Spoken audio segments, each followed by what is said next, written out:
My dear friends, आप सभी का मेरे YouTube channel Buddha study doctor T Baghel classes में बहुत बहुत स्वागत है। कैसे हैं आप लोग? उम्मीद करता हूं कि आप सभी अच्छे होंगे। कोरोना वैश्विक महामारी लगातार बढ़ते जा रहे हैं। ऐसी परिस्थिति में आप सभी अपने घरों में रहो और WHO और government of India, state of Chhattisgarh, government of Chhattisgarh के गाइडलाइन के अनुसार सोशल डिस्टेंस का नियमानुसार पालन करें। नियमित रूप से साफ़ सफाई पर ध्यान दें, अपने इम्यूनिटी पावर को बढ़ाते रहें, सैनिटाइज़र का उपयोग करें, कंटिन्यूस अपने हाथ को धोते रहें साबुन से, हैंड वॉश से, है ना। ऐसा मैं कामना करता हूँ कि आप सभी को ईश्वर स्वस्थ रखे, अच्छा रखे। चलिए, हम लोग काफ़ी लंबे समय के बाद आज पढ़ने जा रहे हैं हड़प्पा सभ्यता को, है ना। पिछले वीडियो में फर्स्ट पार्ट में हम लोगों ने पढ़े हैं उनके नामकरण के बारे में, किस प्रकार हड़प्पा सभ्यता अस्तित्व में आया, उनके कौन कौन से मुख्य नगर थे, उनके आविष्कारक कौन थे, वे कहाँ कहाँ पर स्थित है, उनकी क्या विशेषता है, किन किन विद्वानों ने हड़प्पा सभ्यता के मूल निवासी को किन रूपों में पहचान किया है। कुछ लोगों ने उन्हें आर्य कहा है, कुछ लोगों ने उन्हें द्रविड़ कहा है, कुछ लोगों ने उन्हें मंगोलाइट कहा है ना। इनके बारे में पिछले वीडियो में काफ़ी डीप स्टडी किए हैं। आज हम लोग पढ़ रहे हैं हड़प्पा कालीन महत्वपूर्ण नगर एवं कस्बे। यहाँ पर केंद्रीय नगर है, 4 मुख्य रूप से केंद्रीय नगर है। पहला है हड़प्पा, दूसरा है मोहनजोदड़ो, तीसरा है धौलावीरा, चौथा है राखीगढ़ी। ये बड़े बड़े नगर हैं हड़प्पा के, जिनको विद्वानों ने उनकी राजधानी के रूप में या बड़े नगर के रूप में, केंद्रीय नगर के रूप में पहचाना गया है।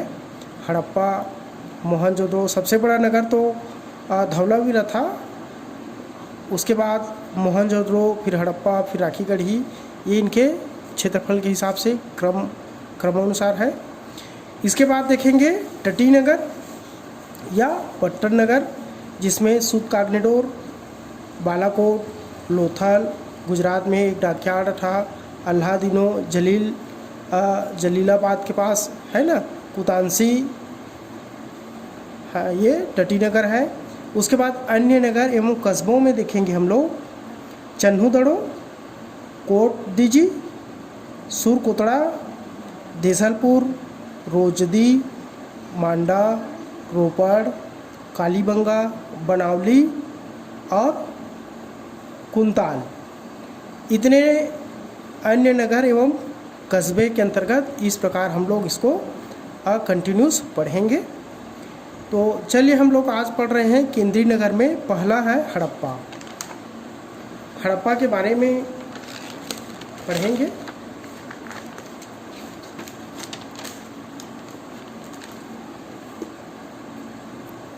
है ना, हड़प्पा देख लीजिए, ये हमारा चैनल का लोगो है, Buddha study doctor T Baghel classes. जैसा ही लॉकडाउन ख़त्म होगा तो असिस्टेंट प्रोफेसर और UGC, NTA, JRF का पेपर, नेट का पेपर निश्चित रूप से होगा, तो हम लोग अपना स्टडी जारी रखते हैं, है ना। और ये हम लोगों के लिए एक हिसाब से हमारे प्रधानमंत्री जी मोदी जी ने बहुत ही अच्छी बात कही है कि परिस्थिति को अवसर में बदलिए, है ना, परिस्थिति को अवसर में बदलिए। हमारे पास अभी समय है, निश्चित रूप से हम इनको एक अवसर में बदल सकते हैं, अपनी स्टडी को मजबूत कर सकते हैं और सफलता निश्चित रूप से हमें मिलेगी। अगर हम लगन से मेहनत करें तो निश्चित रूप से सफल हम होंगे। इस भावना को लेकर हम आज स्टार्ट करते हैं हड़प्पा। काफ़ी डीप कवर करेंगे और ऐसा उम्मीद करते हैं कि इससे बाहर का कोई भी प्रश्न नहीं आएगा। NCERT और महत्वपूर्ण Delhi university, UGC, approved college है ना, यूजीसी अप्रूव्ड सिलेबस, और आपका इग्नू का सिलेबस है ना, आईएएस एकेडमी से लिया हुआ नोट्स, ऐसे महत्वपूर्ण कलेक्शन का हमारे पास संग्रह है, कलेक्शन है, उसी में से है आपके लिए लेकर आए हैं। और उम्मीद करता हूँ कि यह बहुत ही महत्वपूर्ण होगा, यूज़फुल होगा। इसमें से कोई भी बाहर का प्रश्न नहीं आएगा, ऐसा मेरा विश्वास है। और असिस्टेंट प्रोफेसर बनने के लिए काफ़ी डीप स्टडी करने की आवश्यकता होती है। यूजीसी नेट में भी बहुत डीप प्रश्न पूछे जाते हैं। तो यह चैनल इसी उद्देश्य को रखकर आप लोगों के सामने शेयर किया जा रहा है। बहुत सारे चैनल हैं जो केवल ऊपरी ऑब्जेक्टिव प्रश्न के ऊपर बात करते हैं, 10 ऑब्जेक्टिव बता देंगे, फिर वे समाप्त हो जाते हैं, जो कि यूजीसी नेट या किसी भी यूनिवर्सिटी यूपीएससी पीएससी के असिस्टेंट प्रोफेसर एग्ज़ाम के दृष्टिकोण से सही नहीं होता है। तो हम लोग इस चैनल के माध्यम से डीप स्टडी करेंगे। तो चलते पढ़ते हैं। हड़प्पा मुख्य नगर था। हड़प्पा जो है पाकिस्तान के पंजाब प्रांत में स्थित है, जो कि मांडगोमरी ज़िला में है। पाकिस्तान के पंजाब प्रांत के मांडगोमरी ज़िला में रावी नदी के बाएं तट पर है। रावी नदी का प्राचीन नाम है परोशनी नदी। यह रावी नदी भारतीय इतिहास में अनेक अवसर पर ऐतिहासिक साक्ष्यों का यह जो है प्रत्यक्ष प्रमाण रहा है। जैसे कि 1929 में हमारे पंडित जवाहरलाल नेहरू जी ने रावी नदी के तट पर प्रथम तिरंगा फहराया था, और 30 जनवरी 1937 को इसी को ध्यान में रखते हुए भारत में प्रथम स्वतंत्रता दिवस मनाया गया था जवाहरलाल नेहरू के अध्यक्षता में। वह यही रावी नदी है जो कि पंजाब प्रांत में है ना, मानकुमरी ज़िले के पंजाब प्रांत में है रावी नदी। आप देखते हैं ये सिंधु घाटी है ना, सिंधु घाटी है। सिंधु घाटी पर हमने बताया है 5 नदियों का संगम है। एक तो सिंधु नदी है, दूसरा झेलम नदी है, तीसरा चिनाब नदी है, और ये रावी नदी है। रावी नदी के तट पर ही हड़प्पा स्थल स्थित है। परीक्षा में अनेकों बार पूछा जाता है कि हड़प्पा स्थल जो है कौन सी नदी के तट पर है, तो रावी नदी के तट पर है या परोशनी नदी के तट पर है। एक अन्य नदी है सतलज नदी। इसके बाद हम लोगों ने वैदिक काल में अगला चैप्टर में पढ़ेंगे कि 7 नदियों का संगम। इसमें एक और नदी आएगा घग्गर, जिसका प्राचीन नाम है सरस्वती, जो कि वर्तमान में विलुप्त हो चुके हैं। उसको मिलाकर सप्त सिंधु प्रदेश कहलाएगा। यह जो क्षेत्र है सप्त सिंधु प्रदेश कहलाएगा। यहीं पर इसी सभ्यता के विलुप्त होने पर वैदिक संस्कृति या आर्य संस्कृति का जन्म होगा। इसके बाद सिंधु घाटी सभ्यता के बाद, जिनको सप्त सिंधु प्रदेश के नाम से जाना जाएगा। अब हम लोग देखेंगे यह जो रावी नदी के कौन से तट पर है, बाएं तट पर है, लेफ्ट साइड में स्थित है। यह जो पूरा स्थल है हड़प्पा जो है स्थित है। नक्शा हम लोग देखे हैं।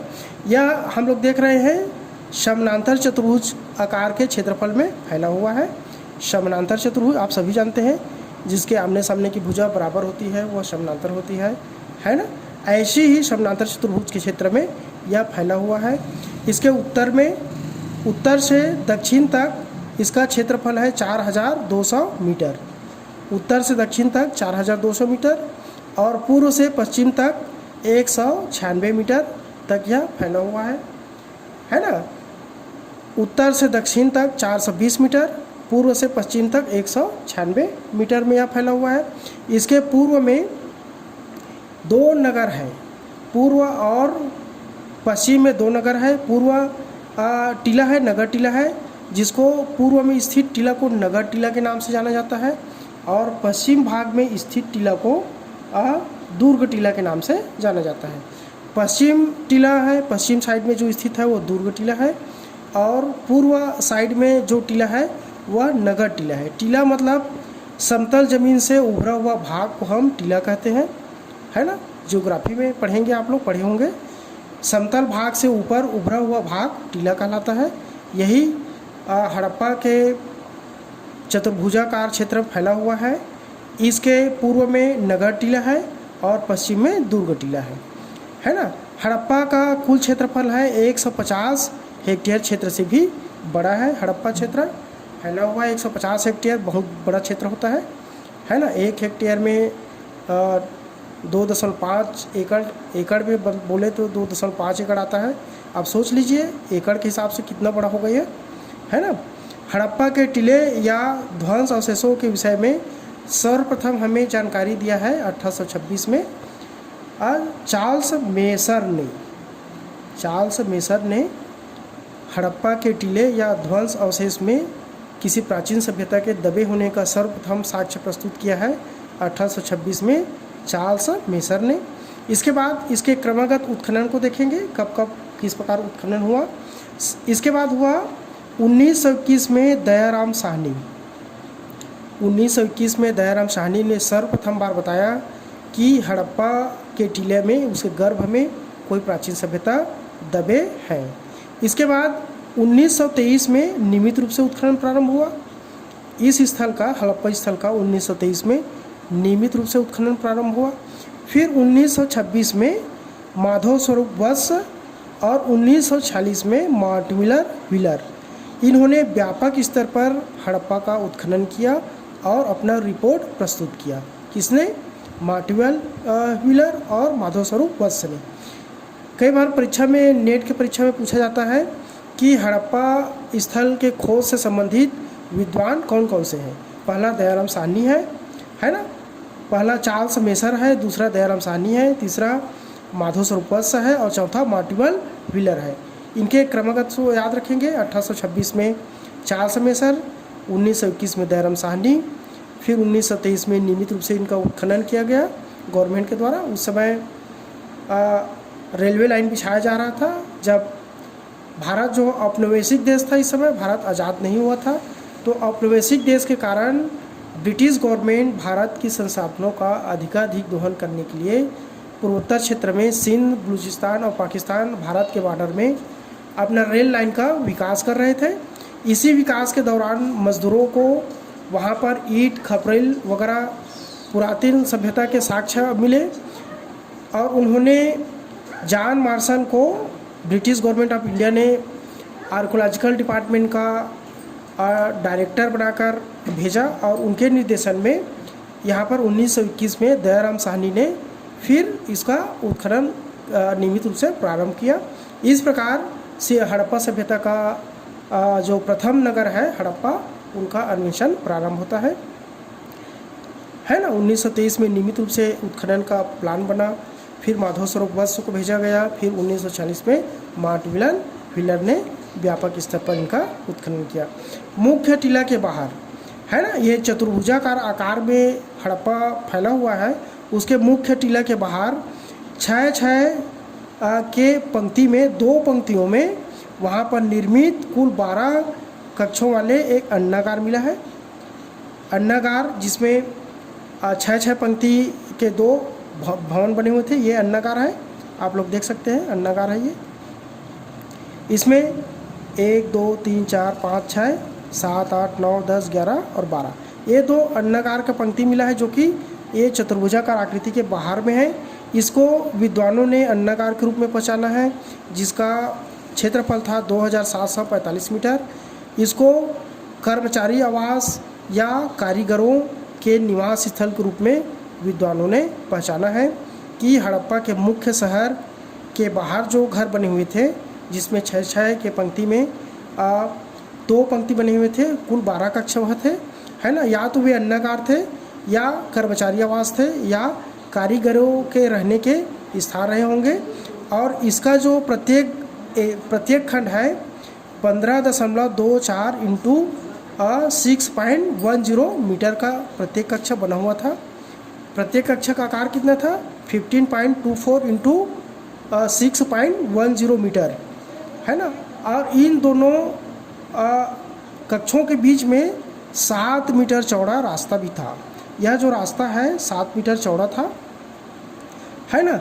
इसके पश्चिम में जो अन्नागार या कर्मचारी आवास या कारीगरों के रहने के स्थल थे, उसके पश्चिम में 10 छोटे आयताकार भवन मिले हैं। 10 छोटे आयताकार कमरे बने हुए थे, भवन थे। कितने? 10 छोटे छोटे आयताकार भवन थे। उनका क्षेत्रफल कितना था? 70 इंटू 7.5 मीटर के आकार के थे। ये 10 छोटे छोटे भवन जो है 70 इंटू 7.5 मीटर के आकार के बने हुए थे। और यहीं पर इस कर्मचारी भवन के दक्षिण में 16 नाशपत्ती आकार के भट्टियाँ भी मिले हैं। 16 नाशपत्ती आकार के भट्टियाँ मिले हैं। भट्टियाँ खाना बनाने का है ना, जिसमें लकड़ी के, कोयले और गोबर के साक्ष्य मिला है। 16 अनानाशपत्ती के आकार के भट्टियाँ हैं जिसमें लकड़ी के, कोयले और गोबर के साक्ष्य प्राप्त होते हैं। इस कर्मचारी आवास के दक्षिण में कार्यस्थल में अनाज की कुटाई के लिए यहाँ पर ईंटों का गोलाकार चबूतरा बनाया गया था। गोलाकार चबूतरा है ना, ईंटों से गोलाकार चबूतरा बनाया गया था, है ना, गोलाकार चबूतरा बनाया गया था। और यहाँ पर इनके फर्श के दरारों में क्या मिला है? गेहूँ और जौ के साक्ष्य पाए गए हैं। गोलाकार ईंटों के जो गोलाकार चबूतरा बनाया गया है कर्मचारी आवास के दक्षिण में, है ना, वहाँ पर गेहूँ और जौ के उनके दरारों में गेहूँ और जौ पाए गए हैं। पुरातत्व लोगों ने पाए गए हैं। इसके बाद यहाँ पर देखते हैं इसी हड़प्पा स्थल के दक्षिण में सामान्य आवास क्षेत्र के दक्षिण में, हड़प्पा के सामान्य आवास क्षेत्र थे उसके दक्षिण में, कहाँ पर? दक्षिण में एक कब्रिस्तान मिला है जिसको विद्वानों ने समाधि R37 के नाम से जाना जाता है। यह ऑब्जेक्टिव में बहुत बार पूछा गया है। समाधि R37 किससे संबंधित है? यह हड़प्पा से संबंधित है। R37 नाम दिया गया है, विद्वानों ने इसका नाम R37 नाम दिया गया है। बस एक पेज है। हड़प्पा जो है सिद्ध नगर के रूप में इतिहासकारों ने इसका उल्लेख किया है। सिद्ध नगर का तात्पर्य है यह हड़प्पा गोमल से आने वाले और फारस यानी कि ईरान पठार को जाने वाले रास्तों का मिलन स्थल था। गोमल दर्रा पश्चिमोत्तर भारत में है ना, वहाँ से आने के लिए और फारस ईरान को जाने वाले रास्ते का मिलन स्थल था यह, इसीलिए इसको सिद्ध द्वार के रूप में पहचाना गया है। और हड़प्पा जो है मुख्य केंद्र स्थल से लेकर उनके परिधि तक, हड़प्पा सभ्यता या सिंधु घाटी सभ्यता के परिधि तक फैला हुआ था, इसीलिए हड़प्पा को सिद्ध नगर के नाम से भी जाना जाता है। यहाँ पर अन्य चीज़ें हैं, एप टीला और 16 भट्टियाँ जो कि अनानास आकृति के हैं। यह जो है सिद्ध नगर के रूप में इसको प्रमाण को सिद्ध करता है ना। हड़प्पा के मुख्य स्थल से लेकर इनके परिधि के बिंदु तक यह हड़प्पा जो है फैला हुआ था। सिंधु घाटी सभ्यता के मुख्य स्थल से लेकर उसके परिधि तक यह जो है हड़प्पा नगर जो फैला हुआ था। सिंधु सभ्यता में प्रयुक्त अभिलेख युक्त मोहरे जो कि अन्य कहीं से प्राप्त नहीं हुआ है, ऐसी अभिलेख प्राप्त हुआ है। अभिलेख युक्त मोहरे कहाँ से प्राप्त हुआ है? हड़प्पा से प्राप्त हुआ है, जो कि सर्वाधिक मात्रा में 891 अभिलेख युक्त मोहरे हड़प्पा से पाया गया है। उत्खनन में हड़प्पा से 891 अभिलेख युक्त मोहरे पाया गया है, जो कि इतने अधिक मात्रा में अन्य नगरों से नहीं मिले हैं। यहाँ से 2 रोचक पत्थर की मूर्तियाँ भी मिली है जो कि किसी अन्य समकालीन नगर से प्राप्त नहीं हुए हैं। पहला मूर्ति जो है लाल बलुए पत्थर का था जो कि निर्वस्त्र पुरुष का धड़ है। 2 रोचक पत्थर की मूर्तियाँ मिला है जिसमें पहला मूर्ति है लाल बलुए पत्थर का बना हुआ था जो कि निर्वस्त्र पुरुष का धड़ है, और यह जो है 9.3 सेंटीमीटर इसका लंबा था यह, जिसको मार्टिन व्हीलर ने यक्ष की मूर्ति के रूप में पहचाना है। यक्ष की मूर्ति जो कि एक निर्वस्त्र पुरुष की मूर्ति है जिसको मार्टिन व्हीलर ने यक्ष की मूर्ति के रूप में पहचाना गया है, जो कि 9.3 सेंटीमीटर था। दूसरा मिला है पुरुष मूर्ति है, यह 10 सेंटीमीटर धूसर पत्थर से बना था, जो कि इसे विद्वानों ने यह पता लगाया गया है कि इसके धड़ को जोड़ने के लिए मेघ कील का प्रयोग किया जाता था।